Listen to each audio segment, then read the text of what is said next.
Systems imagination is making life better by helping pharmaceutical companies develop more effective drugs for patients and helping doctors find the right treatments for devastating diseases like cancer.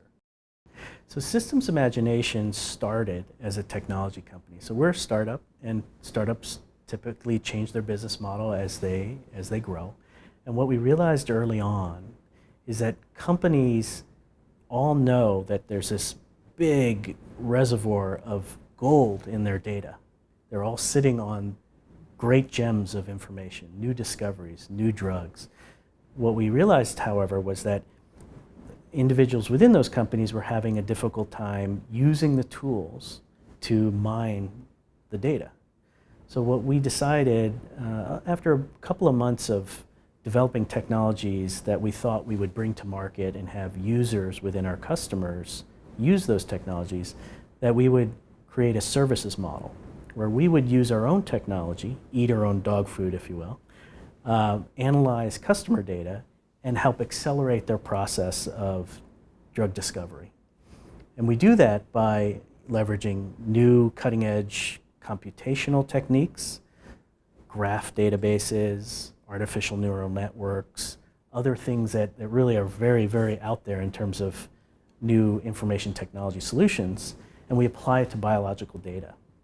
And by doing that, we're able to model disease, we're able to model biology, and we're able to, we hope, eventually model every patient and how they respond to different therapies and what their tumors may do. And by doing so, we're able to then help pharmaceutical companies decide which drugs will be applied to which patients more effectively.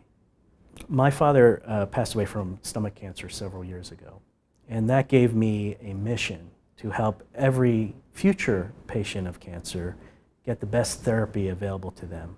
We know that if we adopt the model of treating every patient as an individual, so-called N of 1, where we really spend time understanding their disease, the molecular mechanisms behind their disease, and look at the universe of possible therapies, patients and doctors can choose the right therapy that will work in those patients.